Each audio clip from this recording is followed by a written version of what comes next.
One of the things you may hear about building an engine is that it's not easy, especially if it's your first go around. But one thing that I hadn't heard of was how therapeutic it can be. That was something I found out on my own, as well as how not easy it actually is. Honestly, it's just one of those things you got to do your research on and dive in headfirst to start building that experience. How's it going, everybody? My name's Derek, this is FatalRPM, and in today's video we'll be assembling the VG30E long block, which will be turboing at some point in the future. Now, in my previous video we assembled the VG30 short block, which was the first big step in making Miso into something special. In doing so, a lot of things were learned and luckily nothing was destroyed, which resulted in an overall relaxing learning experience, of which I did my best to actually convey in the video. This video will be very similar, however we do run into a few serious setbacks which ultimately delayed things just a bit, and some issues remain unresolved at this time. However, that's nothing to really worry about, which you will see throughout the video. But that's enough rambling, let's get to building.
Alright, so instead of using our old oil pump, of course we're going to go ahead and replace this with a brand new one that we got from Rock Auto.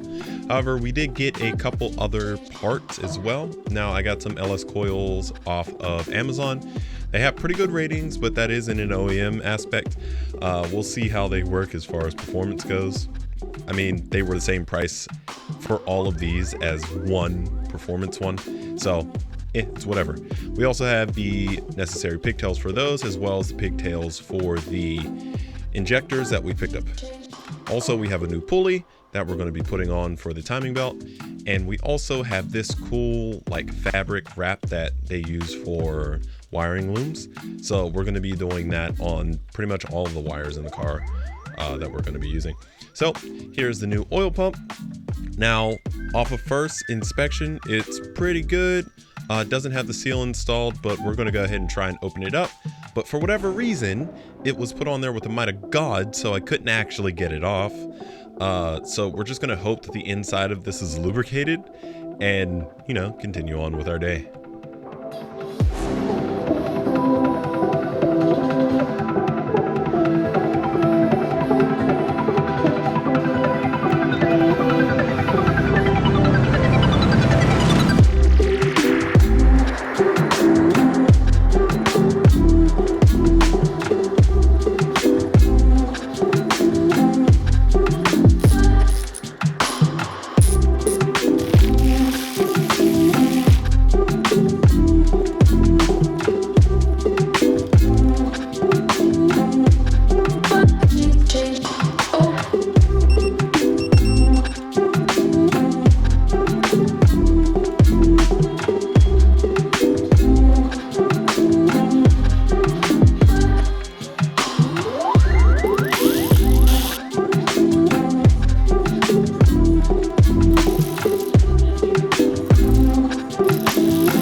unfortunately at this point we're about to run into another issue.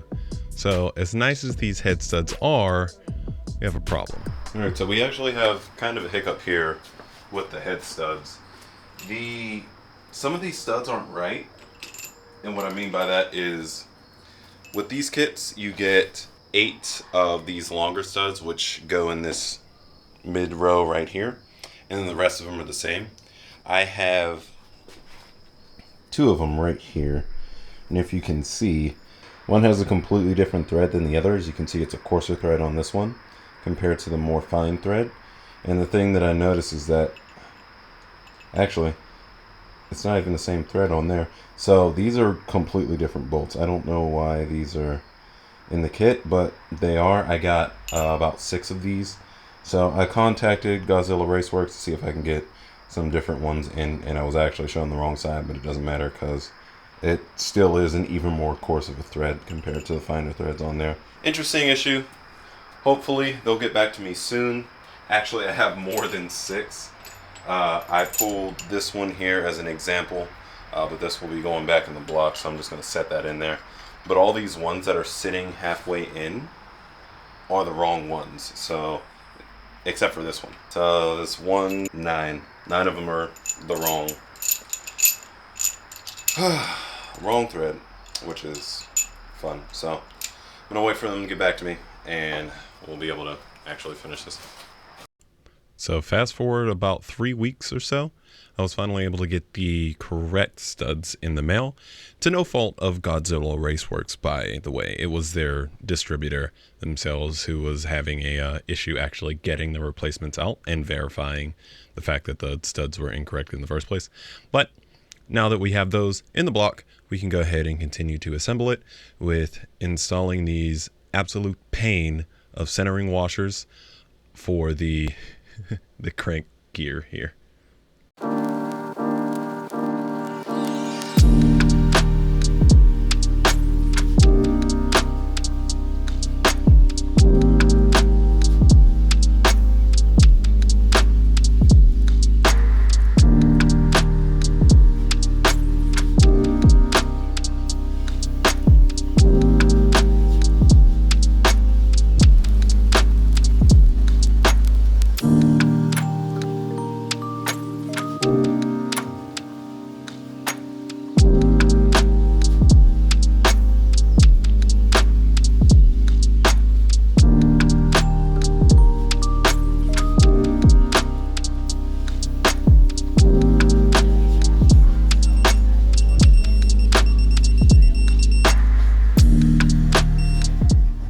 After they messed up with the parts, we went ahead and we got this fresh box here, which has all the correct bolts in it compared to all the bad ones which were in this baggie here.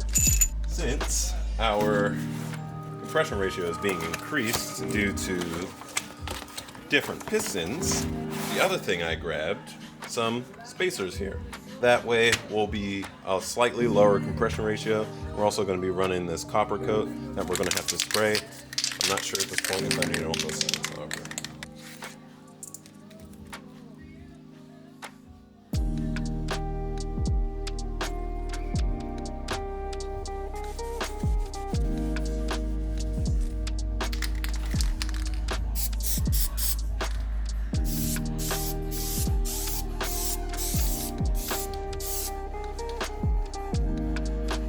That overspray went everywhere.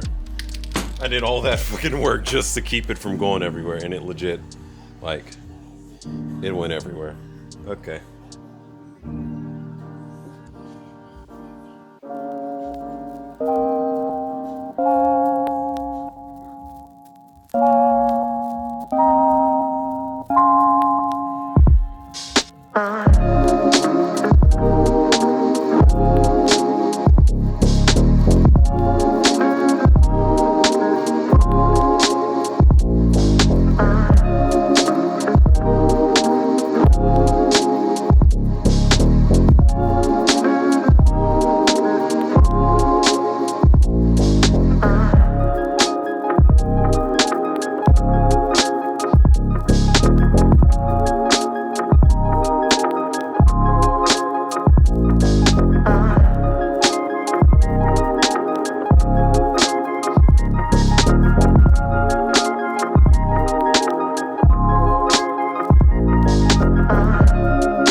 Okay, I quit. Oh my god. This was a lot of torquing though.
So this is the brainchild of a solution for the issue of the cam trigger for the Ross Performance trigger kit. Now, the idea is to have these 4 little plugs here that we could put in on the cam.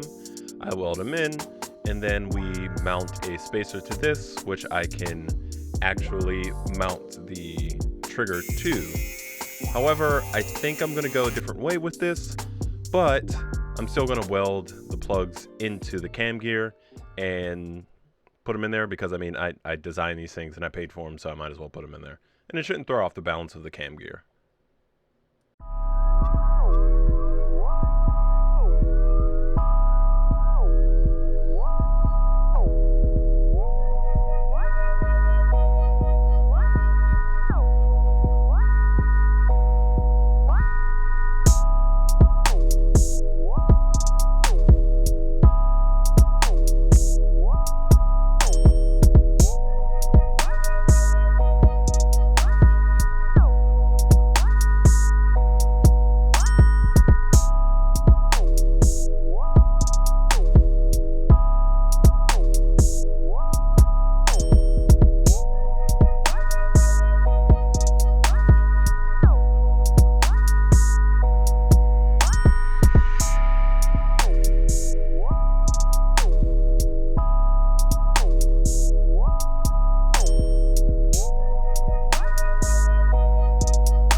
as for the last and final issue that we have with this engine build here is going to be with the harmonic balancer.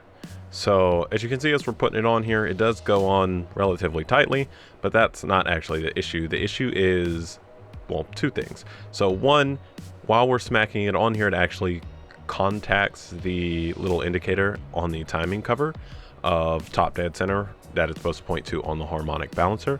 But that's not as big of an issue as the spacing to the valve cover itself. All right, so as it stands with the Ross Performance damper, it will not work out the box. I think I'm gonna try and connect with Ross Performance and maybe develop something that will function, because on their site it is listed as functioning and they machine all these things in-house. But essentially the issue is the distance between the actual back of the damper here. Like, it has a shoulder in the back, similar to the OEM damper. This little shoulder here is not quite long enough to mate with the little washer in the back, so whenever the engine's running, you'll hear this. And also that is necessary to keep the timing belt centered on the crank gear in here, or the timing gear here on the crankshaft, or that's obviously something you don't want to have happening. So in the meantime, what we're going to have to figure out is the distance between those two things. And the other issue is the alignment of this front gear. You saw I had bent the front timing indicator for the crankshaft here, or the harmonic balancer, and that was because it was interfering with this. But as I was doing it, I was also realizing that the water pump pulley probably wasn't going to fit after doing that. And sure enough, we go and stick it on here. It's like 3 millimeters away from being able to sit flush, and it's also out of alignment with the main belt here, or the grooves for the belt on the harmonic balancer. So in order to get this to work, I'm gonna have to figure that out, which, I mean, wouldn't be too difficult. It's just some shims and then something for the inside of here to actually allow the mating surface of this washer to sit on the face of this inside, as well as apply pressure to the crank itself. So basically I just have to make up the distance in the back and then compensate with that in the front so that it doesn't throw everything out of alignment. I'll probably do that off camera, because I'd imagine no one would buy this for a VG30E or ET, because this is, honestly, it's just a lot of work. So I will be reaching out. I'm gonna make mine work regardless, and I'll show you what I do if you want to recreate it, but admittedly it is a lot of work and you're probably not going to do that. So let's go ahead. I'm going to continue to assemble this engine as is. We won't have a full long block because I won't be able to install the accessory belt for the water pump and the alternator for obvious reasons here, but the timing and everything set on the crankshaft, so we can go ahead and completely assemble the heads, get everything torqued down, and have it sitting here as a mostly complete engine. Let's get to it.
Alright, and here we are at the end of the video, and we officially have a long block.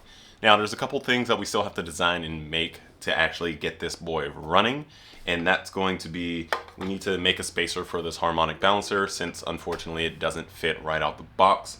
And that's just because it won't apply pressure to the centering washers for the timing belt in the back, and also the pulley here is out of alignment for the accessories here, and we 100% need this because we need an alternator, absolutely, and we need a water pump. So those are two things, or that's one thing that we're going to have to do.